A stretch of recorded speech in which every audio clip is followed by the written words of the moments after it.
There are a few names in the world more powerful than Chernobyl. Thanks to the movies, pictures and news accounts, we know that there were a nuclear disaster there, but do we really know what happened? What were we told about this disaster? What caused the most nuclear disaster catastrophe the world had ever seen? Could it have been prevented? Is another Chernobyl in our future? All of these questions pale in comparison to the one that remains unanswered. What is the lasting legacy of Chernobyl?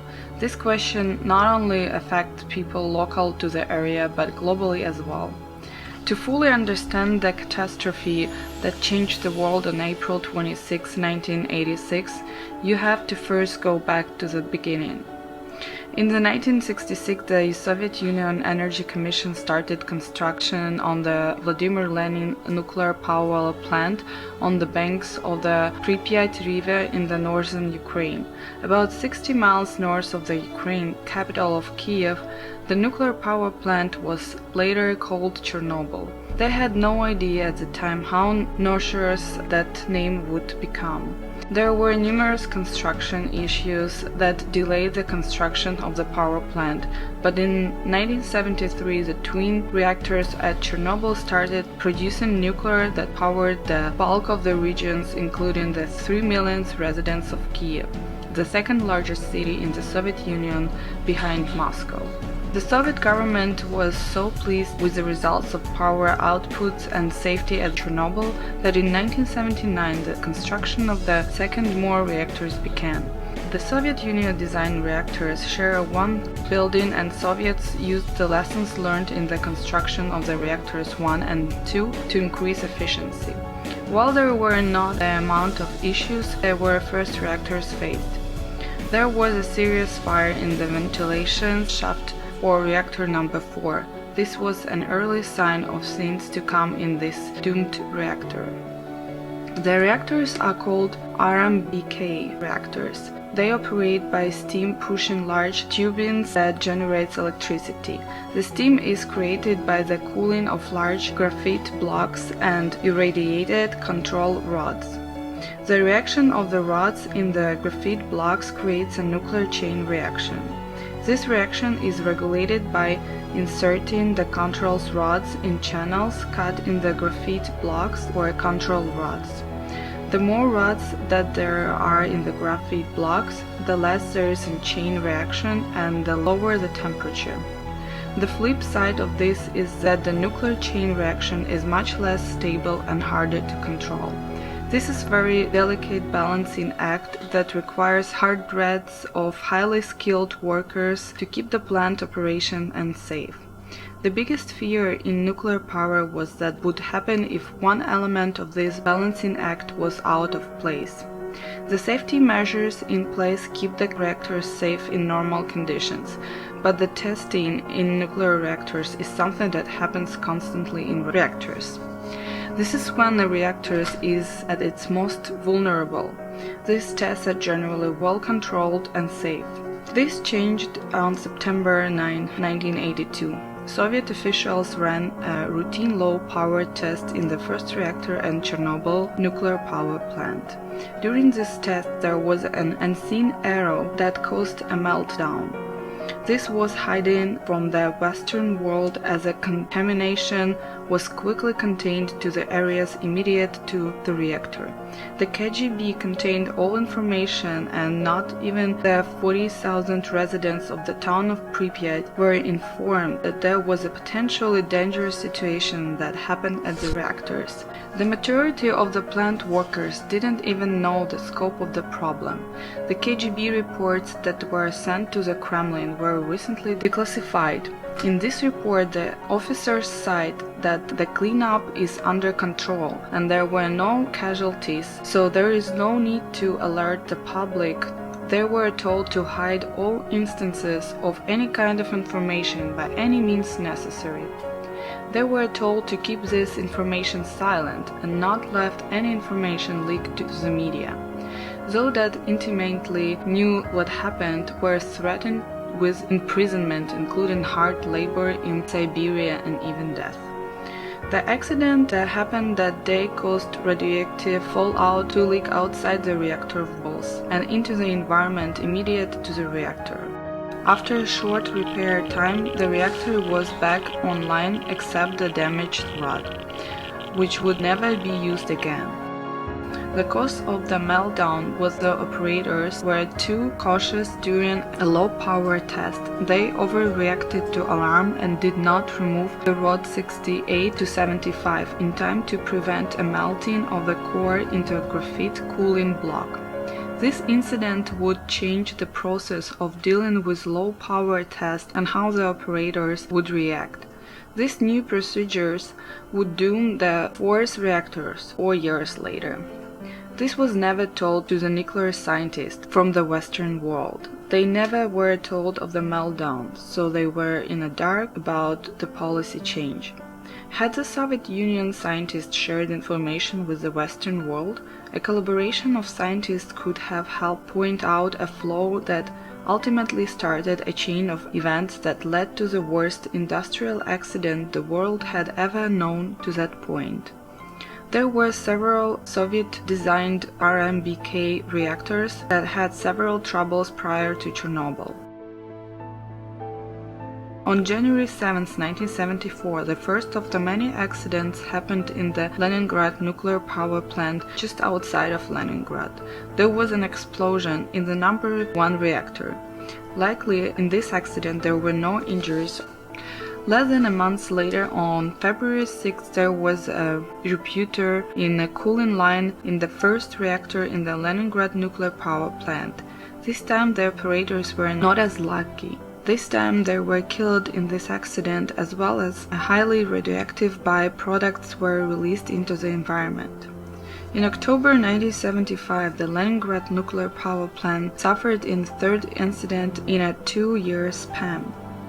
There was a partial destruction in the number 1 reactor again, in this case radioactive fallout that measured as high as 10 rentgens per hour were released in the area within 3 kilometers of the plant. September 9, 1982, Chernobyl suffered its first incident. There was an incident in the first reactor. This was a result of operator error during a test. A large unknown amount of nuclear materials was released into the environment. There was radioactive material in the area immediate to the reactor, and also there were hotspots in the town of Pripyat, 5 kilometers away. An accident happened at the first unit of the Balaklava nuclear power station, located in the city of Balaklava, Russia, about 900 kilometers southeast of Moscow. A cooling valve was pulled out, causing the temperature to spike to 300 degrees Celsius. 14 people died in this accident. This accident was caused by work done by an inexperienced staff. This was the last accident before the Chernobyl accident in 1986. None of this information was given to anyone but high-ranking Soviet officials. If this information got out, not only would it have run counter to the Soviet government energy policy, the Soviet government wanted to show the world that their power plants were far superior to anything that the Western world had. The 1975 accident in the Leningrad plant taught the Soviet Energy Commission what a power spike does to a reactor like Chernobyl. This lesson did not translate to mass changes to the nuclear industry in the Soviet Union. No changes were made to the way they communicate tests and reactors to drop in power. The accident at Leningrad and the 1982 Chernobyl accident were caused by the same thing. It is called a positive steam coefficient. This is where a steam bubble forms and cancels out the radioactive in the core. This makes the core very unstable and very dangerous. Since this was the cause of the Leningrad accident, an overseer could have pointed out that this was a weakness and trained the staff the warning sign and how to stop the reactor before it was too late.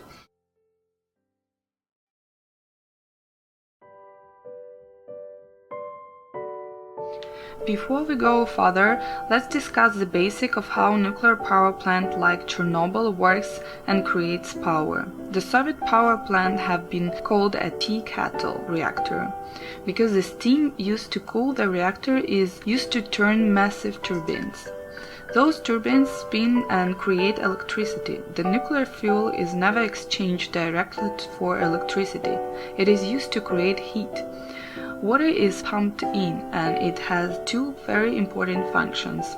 It cools the reactor and it creates the steam that is used to generate the power.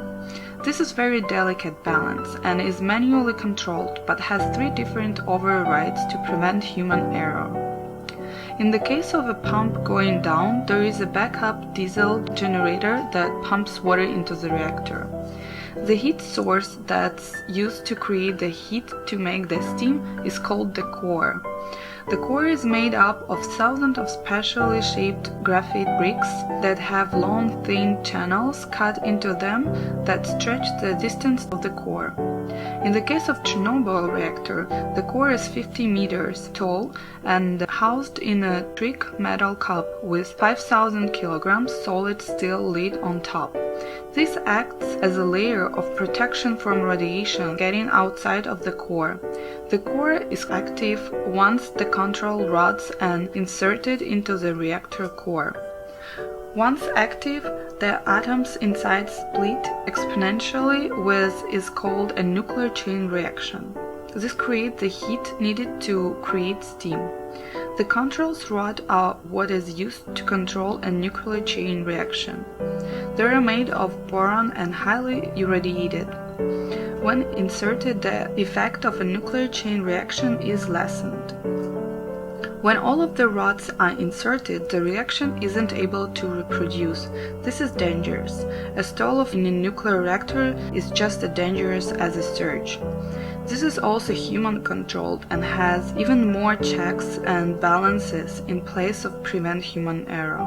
In ideal scenarios, the reactor can regulate itself with limited human interaction. This is unless there is something that goes wrong or a testing is being performed. Now that you have a basic idea of nuclear energy works, let's look at April 25, 1986, the night before the explosion. This was when a few key decisions sealed the fate of the reactor. The nuclear explosions happened in the early morning of the April 26, 1986. There was scheduled low-power test for the day of the 25th and into the evening. The Soviet Ministry for Atomic Energy ordered for the test when the larger portions of the power grid could be taken down without blackouts. The test would cut all power that the plant sent out to see how the reactors would behave in the case of power failure. In the 14th hour of the test, the emergency core cooling system was switched off to further test the system. Within this hour, the power grid operator in Kiev noted the huge drop in power. Since they were under the impression that the test was already completed, they contacted his superiors.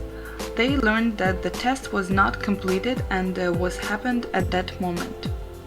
They then requested that the power from the first reactor remain active until the late evening to prevent blackouts. This was a key moment in the catastrophe. And there was a miscommunication, and the reactor was restarted with the emergency core cooling system turned off. Since the emergency cooling valve was not a part of the normal restarting procedures, this was missed and the reactor ran the rest of its lifespan with a valve off.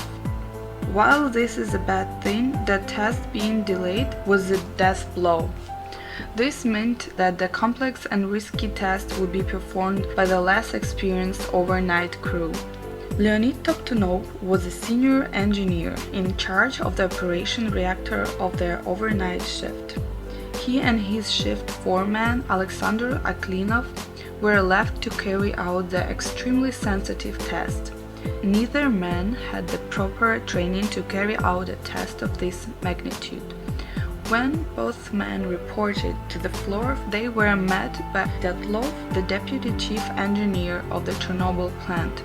Dyatlov ordered the men to proceed with the test. The decision to run the test was squarely on Dyatlov.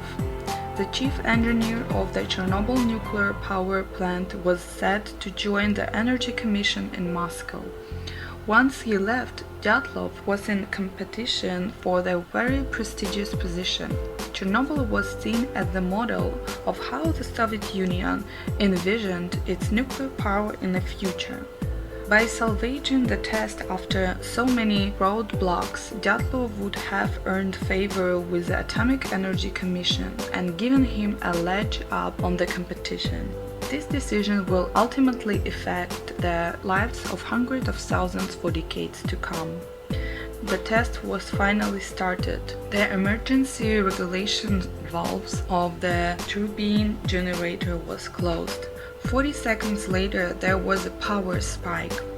Aklinov noticed this and hit the AZ-5 button, which lowered all control rods into the reactor core. This was the way that the operator could gain control over a power spike. What Toptinov didn't know was that the rapid increase in water temperature could cause the water under the reactor to boil. Since the emergency water backup was turned off, this made the spike in temperature even more dangerous. The quick rise of temperature causes a power spike. The operators don't know that this was the cause of the power spike. Note the lack of control rods in the reactor. This made the reactor very unstable. The operators didn't panic because they believed they had a safety net of the diesel backup generators. After several seconds, the control rods finally started sliding into place. Right as the control rods started sliding into the top of the reactor room floor shook as if an earthquake hit. This was from the boiling of the water under the reactor. Aklinov panicked and cut the power to the servers that lowered the rods into the reactor slowly. With the power to the servers cut, the rods would be lowered into the reactors at the speed that gravity would let them fall. The silent danger of boiling water caused a pocket of heat to build up in the middle of the reactor. The heat caused the graphite to soften, and the movement of the floor caused the graphite to shift, and the channels that the control rods would normally slide effortlessly into were now blocked. Within the instability of the reactors and the heat built up inside the core, the collision of the control rods into the core was enough to cause the reactor to explode. The pressure of the explosion forced the 5,000 kg lid of the reactor through the roof 200 meters into the air and landed sideways into the hole where the reactor once was. What was once the reactor core is now ultra-heated liquid graphite, which is burning hotter than molten lava within a matter of seconds. The lid falling back into the reactor core caused further instability, and invisible, odorless, tasteless, radioactive material was being released into the environment. The explosion was so violent that complete graphite bricks weighing approximately 300 kilograms were found on the far side of Pripyat, 5 kilometers away. The vibration that was felt was a steam explosion. The second and catastrophic explosion was a thermal explosion some experts believe is equal to that of the small nuclear warhead. Years later, in the town of Chernobyl, approximately 1,000 kilometers north of Chernobyl, high level of the same active isotopes that are found in atomic bomb explosions has been found.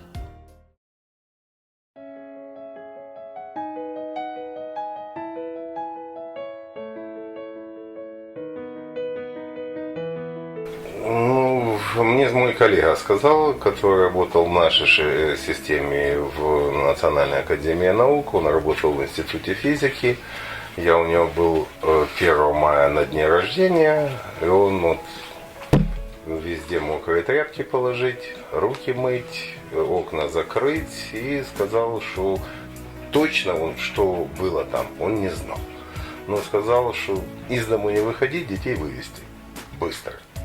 Ну, вот, это вот ну, то есть официальной информации же не было вообще, но это была достоверная информация, которую я первый раз получил. Потому что когда случилась сама катастрофа, я был в Алуште, школа молодых ученых. The initial responders were tasked with the ultimate task of fighting a self-fueling fire unlike anything the world has ever seen. These brave men ran into a unique situation without hesitation. They were not only fighting an untamable fire, there was open-air radiation unlike anything the world has ever seen. They paid an ultimate price and sacrificed their lives for the greater good.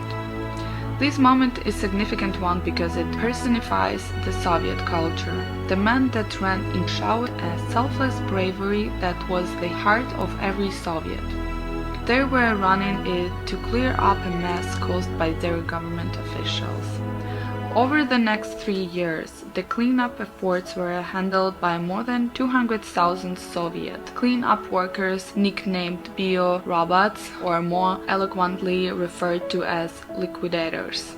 The liquidators were largely 20 to 40 years old men that were scientists, soldiers, miners, and general laborers.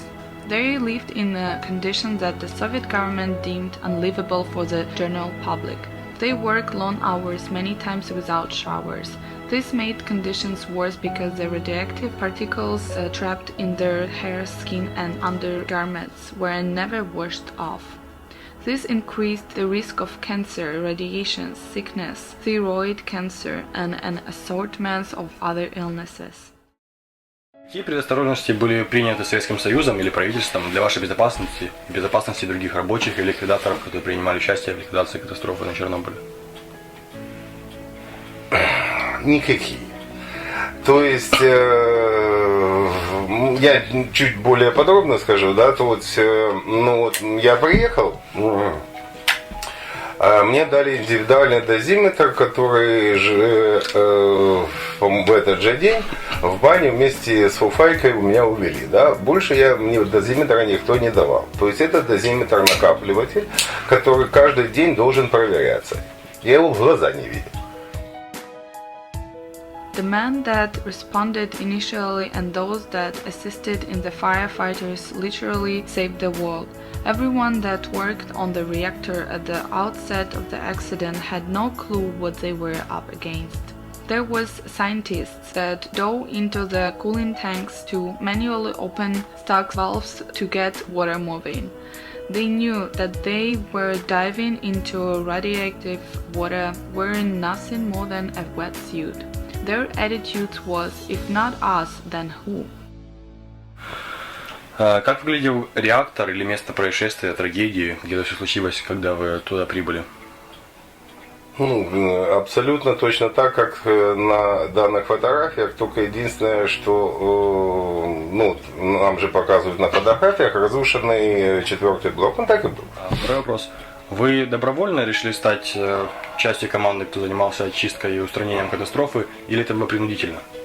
Вот данный вопрос абсолютно некорректен, потому что в нашей стране в 1986 году никто никого не принуждал, все это знали, что это надо. То есть никто никого не заставлял, просто был звонок вот мне лично от директора института, сказал, что вот такая ситуация, надо ехать в Чернобыль. Я спросил только когда, он говорит завтра, все. Какие вопросы? Никто никого. То есть, извините, и опять-таки, если не мы, то кто? У меня военная специальность радиохимик.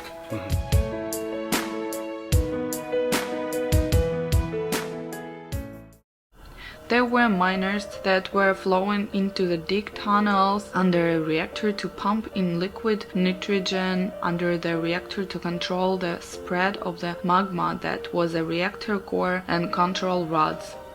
They knew it was dangerous, but if not them, then who? There was men that braved radiation so intense that they were only allowed 2 minutes of work and then were forced to leave. But if not them, then who? These men are literally the heroes that saved the world. It is time that the world acknowledged their selfless sacrifice and sacrifice of their families and the sacrifice of those that care for the helpless victims that live in the aftermath of this catastrophe. They are heroes, regardless of their political position, where they lived, or what your opinion of communism is.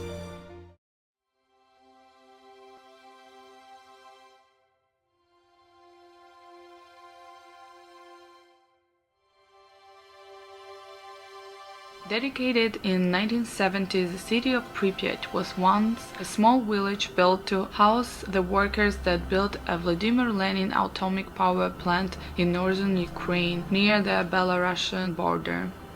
The town was named for the Pripyat River that runs along the edges of the town and provides a cooling for the power plant. The Ministry for Atomic Energy of Soviet Union wanted to have the workers closer to the plant as they were losing too much time in transit on loose dirt roads. Construction of the power plant began in 1968 when Pripyat was being laid out. It was built in the image of what the leaders had in mind for the perfect Soviet city. There was to be ample housing, shops, restaurants, play areas, schools, and even a competitive football pitch. Pripyat was to be a picture-perfect town and preview of the cities that would be built around Soviet factories and industrial cities for generations to come. Pripyat was called the Soviet city of the future. Little did they know the irony of this statement. Mikhail Gorbachev, the president of the General Council of the Soviet Union at the time of the Chernobyl accident, later said that the Chernobyl accident was a sizable nail in the coffin of the Soviet Union. Pripyat housed approximately 50,000 plant workers and their families. Pripyat is now just decaying buildings and memories. The impact of the complete human toll is difficult to comprehend at this time. The generation of children being born in the affected region are being born with astronomically higher rates of cancer and birth defects. While the actual death toll varies from 1,000 to 15,000, the overall health impact of the Chernobyl accident is exponentially worse. The difficult part is that radiation in non-lethal doses cause the carrier's DNA to mutate. The person that is exposed to a higher dose of radiation carries DNA that will not only pass on family traits but also birth anomalies. This is an extreme cases, and in most cases the parent has no idea they are passing along mutated genetics to their children. The ones at the most risk of this are those that lived in proximity to Chernobyl at the time of the accident and were young children at the time. Вот такого, будем так говорить, дети есть, жена, то есть, все же понимали, что это, понимали, что это очень погано и что это, но что конкретно и как это отразится, да. То есть у нас официально это радиация телятника умер, которого все знают, пожарник, да. Вот, и там еще с ним 5-10 человек. Все. Первую ночь, которую говорили. Да, вот. А все остальные ОРЗ. Все. Да, совершенно верно. Все остальные, ни у кого нет диагноза, при том, что люди болели и все, ни у кого нет диагноза, связанного с радиацией. Получается, официальная советская медицина не признавала, или точнее партия, скорее всего, не признавала лучевую болезнь у людей, кто занимался ликвидацией. Во-первых, почему не признавала и не признают? Что думаете, нынешняя власть, что в России, что в Украине, что-то признает? Боже сбор. Ничего у нас... Да, на реакторе там это самое. Но конкретно к человеку, что вот он, и связано это с Чернобыльской, это невозможно. Я понял. И последний вопрос. Вот вы или ваши друзья, или ваша семья, кто-то имел сильные, долгие воздействия, проблемы со здоровьем, которые связаны с полученным уровнем радиации или непосредственно с катастрофой, которая случилась на Чернобыле? Вот мой непосредственный шеф, с которым я там был, он умер от этого, да. И 4 из ребят, которые были тоже со мной, они все умерли. Но это все ОРЗ. С радиацией это никто не связывает. Я только о себе конкретно могу сказать, да, вот я после того, как вернулся, подо мной 3 месяца меняли постель 2 раза в ночь. Не потому что я писался, а потому что я выпотевал. Я просто выпотевал. Вот, у меня была мокрая полная, простыня, одеяло, то есть, это подушка, все. И жена тогда очень переживала, что все. Отбегался. Вот. Ничего, потом как-то прошло. Язву я получил. И что? Кто же язву? И я никогда не обращался. Смешно. Язву 90% населения, ее связывать с Чернобылем, не солидно. The most common injury suffered by the liquidators was an acute respiratory infections. For the children, the effects are much worse than respiratory infection. Their young bodies less likely to be able to fight off radiations because they are still growing, and their vital organs have not yet formed. The organ that seems to be the one at the most risk is the thyroid. Children in the area were all given iodine supplements to assist their thyroids. However, that was not enough in some cases. A common misunderstanding of radiation is that since it's tasteless, odorless, and invisible, it penetrates the body and gets in that way. While this is true in extreme cases, this is not always the case. In the case of Chernobyl and its young victims, the radiation was unknowingly fed to them. The long-lasting radionuclide that was part of the dust cloud from Chernobyl lived in the crops. The livestock fed on the grasses, and when the cows and goats were milked, the radiation lived in their bodies largely undetected. Nobody knew this until after the studies of Chernobyl accident. The children that were young then are now starting to become the age to have children, and many have chosen to not have children because they do not want genes passing along DNA that can cause birth defects or cancer. Doctors from around the world come to the Belarusian capital of Gomel to work with the Friends of the Children of Chernobyl Foundation to care for the children that were born decades after the catastrophe happened, yet are still dying at an alarming rate. These doctors fly to Gomel to lend their surgical talents to provide life-saving surgeries to these children whose parents could not financially handle the burden caused by the various illnesses that are linked to the radiation exposure of their parents. The most common illness is thyroid cancer. The surgery leaves a scar on the neck of the victim and has been dubbed a Chernobyl necklace by many in the area, a grim reminder that they must wear for the rest of their lives. A reminder that they must face when they looked into the mirror. Something that so greatly impacts their lives, something that happened before they were born in most cases. The area surrounding Gomel had the highest instances of cancer per capita due to the direction of the wind at the time of the accident and for the days following the accident. In the days after the reactor explosion, the Soviet government found itself with an accident unlike anything that the world had seen.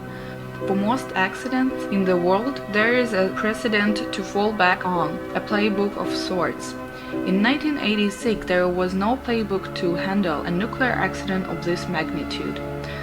There had been accidents that were contained in the past, but nothing like this. Chernobyl far exceeded the planning that was put into place for an industrial accident. The explosion that happened at Chernobyl was worse than even the worst fear of anyone in the nuclear industry. The devastation was unimaginable. After the explosion, the graphite core and the control rods hyperheated into a magma that resembles lava. The scientific name is thorium. The temperature was over 3000 degrees Celsius. In addition to the heat and weight of the magma, it was also radioactive material that is infinitely more dangerous than lava from the center of the Earth. When lava gets to the Earth's surface, it cools rapidly, and there is no more fuel to keep it hot. The magma that used to be the reactor's core never cooled for the main reason that nuclear power was so effective. The nuclear elements kept heating up until it got to the maximum heat output. It wasn't cooling down, no matter how much water was dumped on it. The Soviets threw everything in the hole, including bricks of dry ice, liquid nitrogen, and water. Nothing was lowering the temperature with the exception of lead. Lead is a toxic substance. The danger of the nuclear fuel burning into the underground river that was meters below the fourth reactor was much worse. The lead that was used was very unique and had a unique chemical makeup. Trace amounts are found to this day in the immediate area of the reactor. The event they were trying to avoid is a nuclear magma from burning down through the floors under the reactor and into the flowing water under the reactor. This is called the China syndrome. The phenomenon is named this because the nuclear fuel would continue burning until it reached the other side of the world. This was a theory in the past. It was now a reality facing the crew. The grim reality was that the magma would not keep burning, it would have hit the flowing water under the reactor and hypercooled and explode. The ancient blast from the hypercooling magma would have caused a chain reaction that would have exploded the 3 working reactors and caused a blast that was equivalent to the bombs dropped on Hiroshima and Nagasaki 5 times over. The explosion alone would have killed tens of thousands of people immediately. The toxic cloud would have contaminated much of Eastern Europe and made it uninhabitable. A few days after the accident, the scientists that were charged with Chernobyl cleanup wanted to see the state of the magma. They created an elaborate camera rig and had scientists enter the reactor. This was later called the Complex Expedition. These were the first men that entered the reactor to gather information. When the cameras sent images back, the scientists saw no magma where they expected it. The reactor cup was empty. There was no magma at all. This sent everyone in the Soviet Union into a panic. If the magma was not there, it was burning its way down into the basement of Chernobyl. Scientists sent cameras down into the basement, and their worst fears were confirmed. KGB agents called Moscow frantically to get all able-bodied men that have mining and steel work experience. They had these men dig around the clock. The miners were digging a tunnel that would act as a relief for a worst-case scenario. The soil the men were digging in was damp and the protective mask would work for 15 minutes and the filters would be so wet that they were unusable. There were hundreds of men digging under a reactor that had exploded days before. It was a race against the clock, and for the first time in this catastrophe the liquidators were gaining a slight advantage over the uncontrollable lava. As the miners were finishing, the men that spent the most time in the hole were starting to get very sick. The men were flown to Moscow to get treatment. These men knew the risks going in, but knew that if it wasn't them, then who would it be? Their brave actions prevented hundreds of thousands of people from certain death and sickness. The fact that this was contained was a testament to the brilliant scientists and the bravery of the liquidators. These heroes were the embodiment of the Soviet people as a whole. Their sense of the greater good was what Karl Marx saw for a communist society. There was a radical idea that was bantered about that they should just blow up the reactor in a controlled demolition and damp off the water surrounding the reactor. The scientists believed that the soil was already contaminated, so demolishing the reactor in the controlled way would have left them with safer cleanup options. А как выглядел нормальный день ликвидатора катастрофы на реакторе? У всех разные, будем так говорить, нормальные дни. Да? У меня с утра всегда было это заседание правительственной комиссии, где решали, что делать, куда бежать и что быстрее надо и что самое. Потом же все время же велась дискуссия по тому, что делать. Никто же не знал. Наша академия предлагала свои методы решения задачи, но решала это все Москва. Ну, да. А вот мы же могли только советовать, а решала все Москва. Вот. При том, что наше предложение было, и которое сейчас в основном подтверждают, потому что сколько лет это уже вот выливается, и сколько еще будет выливаться, и какие затраты, наше предложение было сразу взорвать, чертовой матери. И все. И мы бы уже об этом забыли. Что вы, извиняюсь, а что вы имеете в виду взорвать? Взорвать. А как бы выброс пыли и прочее, это уже было не... Уже ничего не было. А вот это вот что сделали, это долгоиграющая музыка еще на сотни лет. А вот тогда надо было сразу направленным, там грунт поганый, оно туда все ушло. А как же подводные воды, ну подземные воды, грунтовые воды? Сейчас бы уже ничего не было. Ага. То есть, тогда надо было кому-то принять решение и кардинально вот этот вопрос,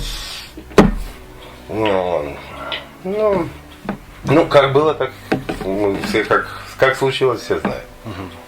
А какое ваше самое яркое воспоминание или память о событиях в то время в Чернобыле, когда вы там принимали участие в ликвидации катастрофы?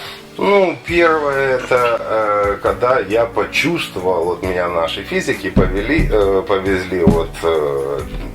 буквально в первый или во второй день на реактор, они замеры делали, они ставили такие стенды, замеры воздуха, да, вот там вот было 200-300 рентген. Это вот возле самое дальше, вот. И говорит, хочешь ощутить, почувствовать радиацию?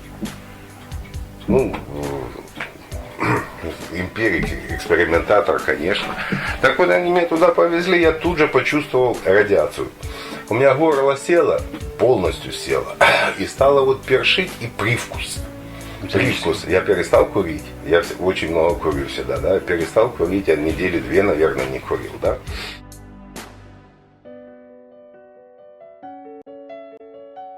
Moscow was not comfortable with this option, not only for the unknown factors of exploding in nuclear reactors, but also for the PR nightmare it would have caused.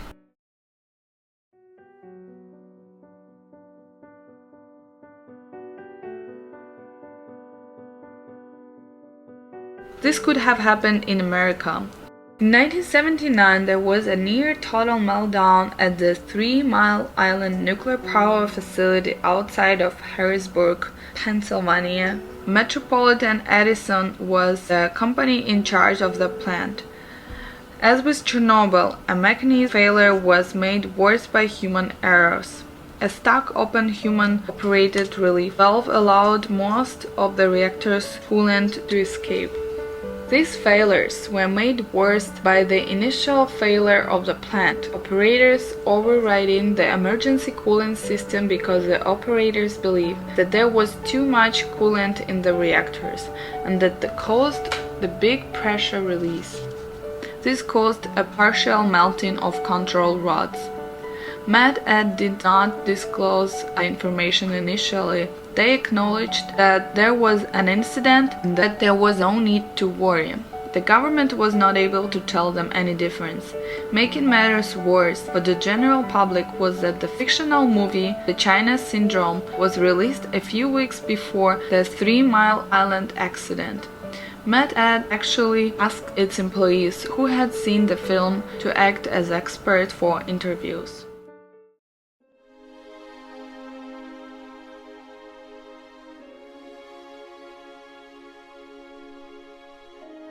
England had a nuclear power accident in the number 1 reactor at the Windscale, Cumberland nuclear power facility. The core had caught fire, released a substantial amount of radioactive elements into the atmosphere. When it was built in 1950, Sir John Cockcroft, the head of the UK Atomic Power Commission, insisted that there would be large filters added to the top of the discharge stacks. During a low-power test, the operators were unable to control the temperature of the reactor.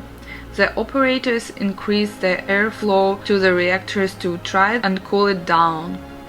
A remote scanner was not operating properly. Tom Hughes had an inspection plug removed to inspect the core manually. What they saw sent the team into panic. The fuel rods and the channel were glowing red. Unsure on how to handle a nuclear fire, the operators turned on the cooling fans into full power mode. But as it did before, it fanned the flames.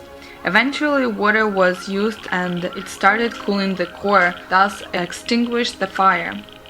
The only casualty of the area was that all milk within a 500 kilometers radius of the reactor was ordered to be destroyed.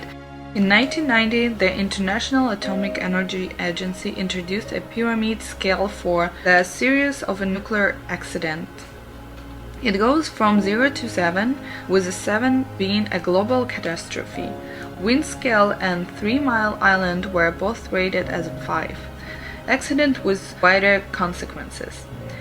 Chernobyl and now Fukushima in Japan are the only events in the world history to reach level 7, a global catastrophe.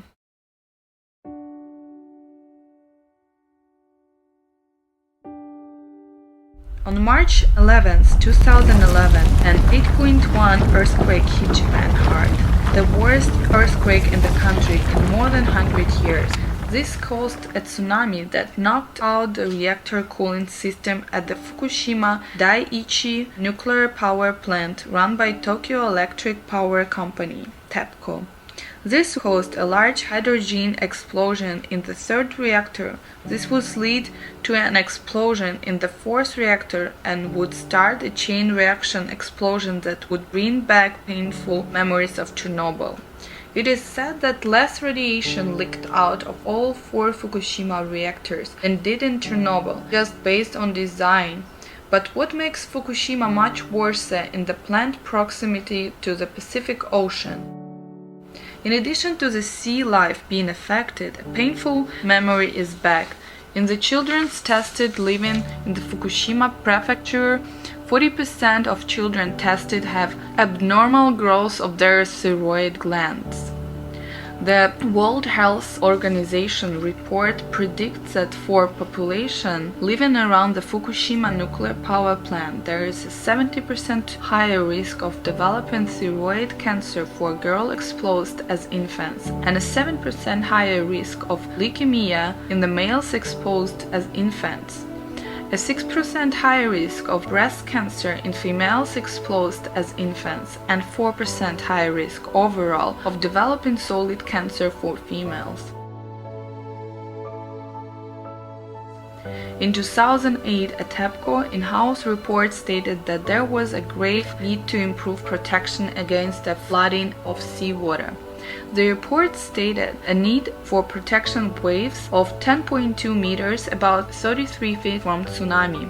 TEPCO officials stated that the report was unrealistic and didn't take the prediction seriously. The tsunami that happened scaled the 13 meters high wall of Fukushima.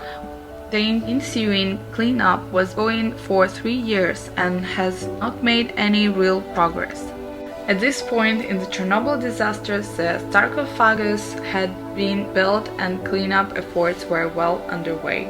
With Fukushima, the Japanese government is not the entity in control. TEPCO is. TEPCO is a publicly traded company and therefore has to protect its image. They didn't want to release information that would affect the stock price. They have lost 2/3 of their stock's value since the accident in 2011. The Japanese government stated that they did not take notes of the initial meeting, which is the most important time of nuclear disaster. Japan's response to the crisis at Fukushima Daiichi was flawed by poor communication and delays in releasing data of dangerous radiation leaks at the facility. What TEPCO did not let the public know is that there was enough evidence to call each reactor explosion a level 5 accident. They stated that the levels were between 3 and 4 on the various reactors. Had they made the statement at the time, international help would arrive. The road they chose was to save their stock prices at the cost of displacing more than 100,000 people and spilling hundreds of thousands of gallons of highly radiated cooling water into the ocean. The effects are now starting to impact sea life, including the seafood that we eat. What was the cause for this? Fukushima and 3 Mile Island had one thing in common that Chernobyl and Soviet RMBK reactors did not have. a preventive structure built around the reactor's walls to prevent leakage of higher levels of radioactive materials from escaping. This was a severe flaw that was inherent in Soviet reactors. This design flaw in reactors' design had never been corrected in the Soviet-built reactors, including the reactors operating today. Do the Western scientists know something that the Soviet scientists didn't? No. Prior to the construction of the Chernobyl plants, a group of scientists who reviewed the plans of the plant and designed a revolutionary containment shell to be put into place. This plan was sent up the ladder and was overturned. It would have increased the cost and prolonged the construction time. Both of these were luxuries that the Soviet government felt they did not have. They had already lost the space race, and they went out of their way to lead the world in atomic energy.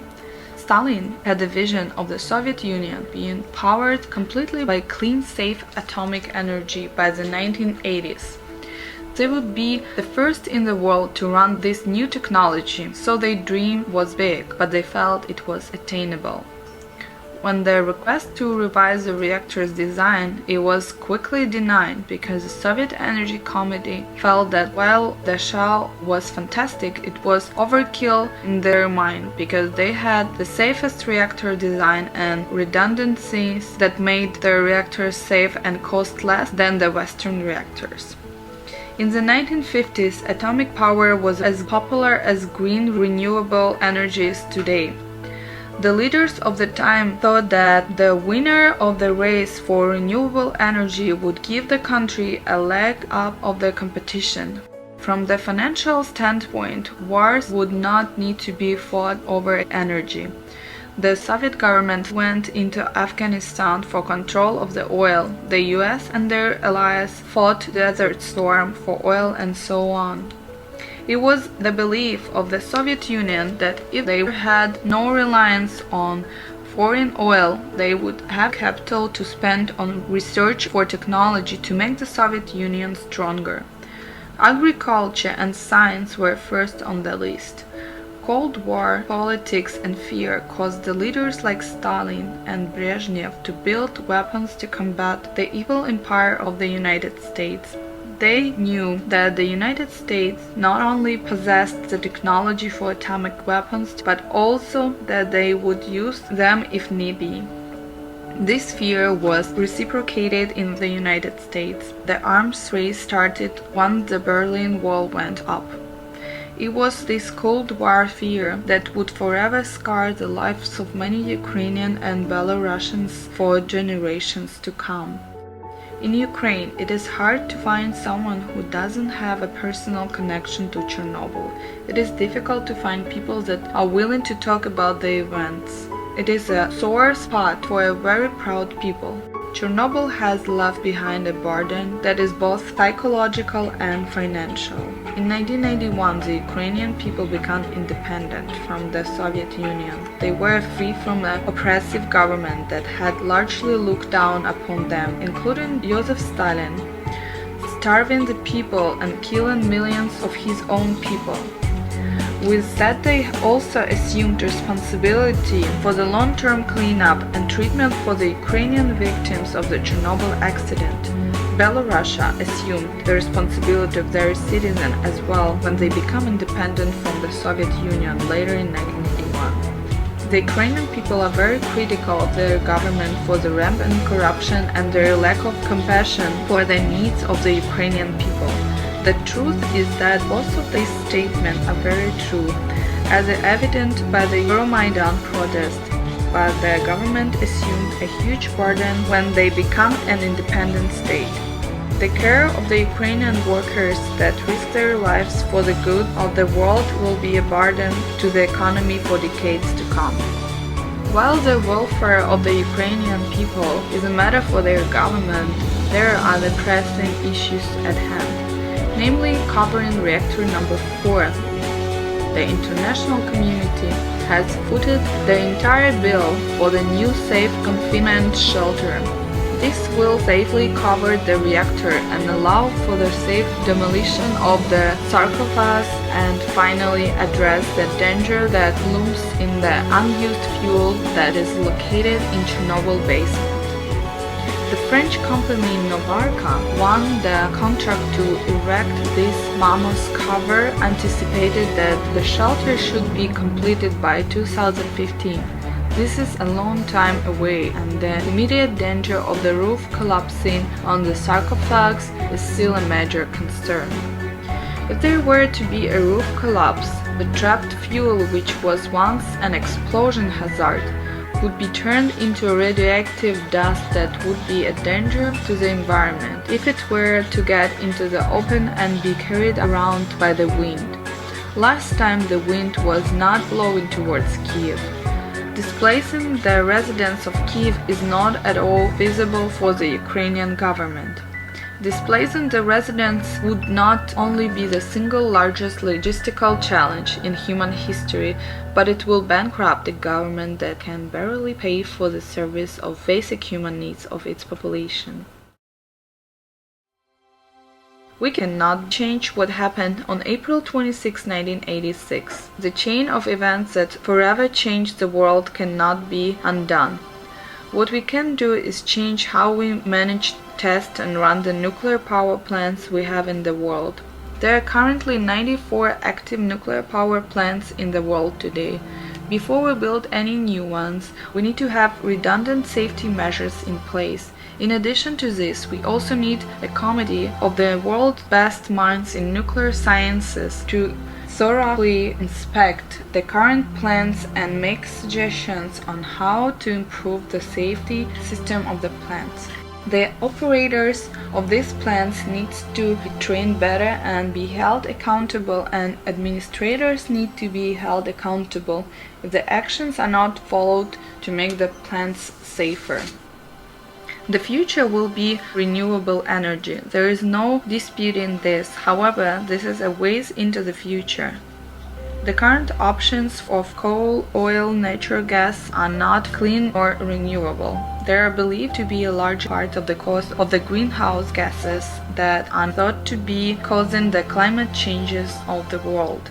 This can't continue if we want to leave a better world for our children. It is obvious today that the cost of the catastrophe at Chernobyl was caused by both human error, miscommunication, and faulty design.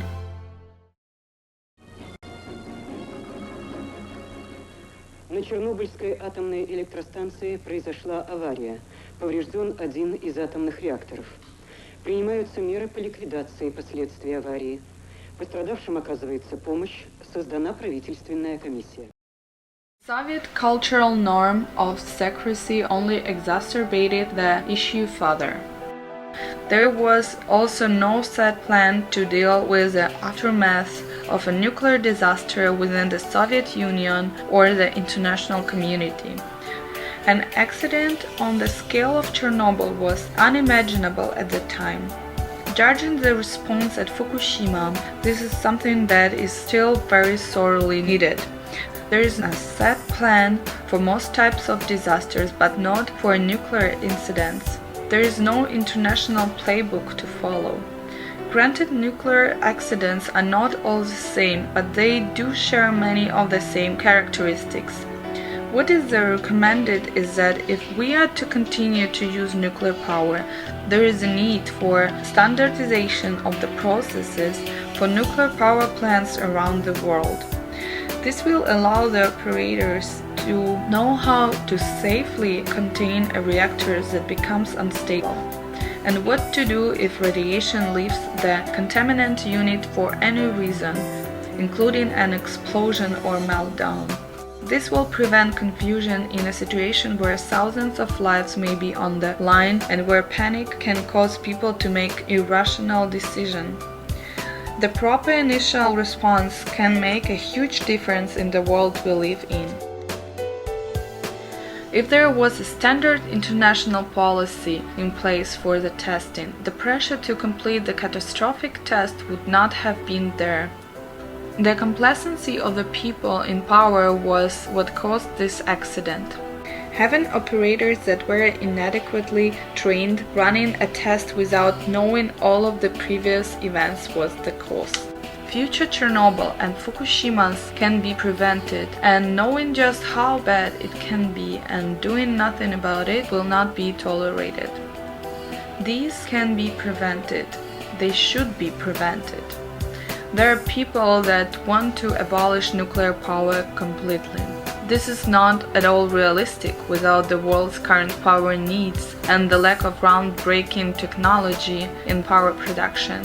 The world's power needs can be fulfilled with a more efficient and safe operation of the nuclear power plants we currently have. Until there is a groundbreaking discovery of a renewable energy source, our only hope is to make the current plants safer. Change will only be made if we, the citizens of the world, demand it. We suggest that you contact the International Atomic Energy Commission and demand sweeping changes. If you do not get an answer you are comfortable with, continue the conversation with your local government.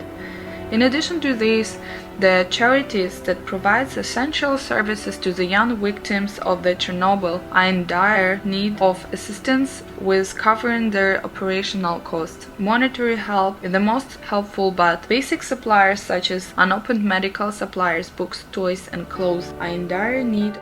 We have information on our website below with addresses and contact information for the various Chernobyl charities around the world.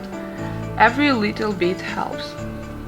Now that you know the scope of the accident, the cost and sacrifices of the liquidators, you can make an educated judgment of the unending nightmare that continues to be a big part of life in the areas and how you can help. What the future of the world needs is reform in nuclear power industry. We need to call upon our leaders to make sure this happens. The power is in our hands to make sure that another Fukushima or Chernobyl doesn't happen. The world can't afford to let the sacrifices of those brave men and their families be all for naught.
Wow.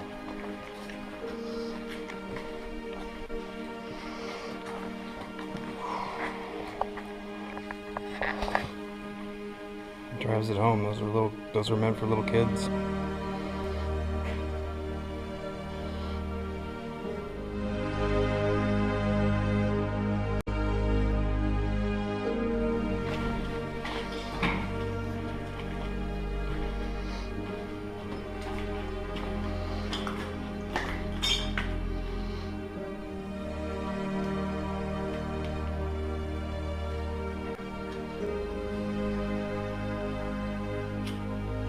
This was a lesson the kids were learning the day before the evacuation.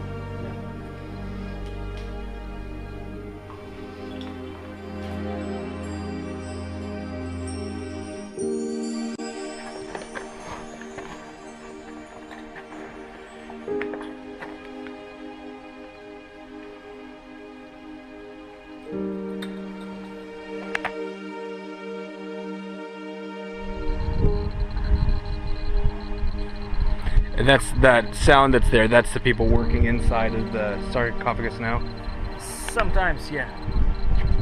keeping it up and running from falling.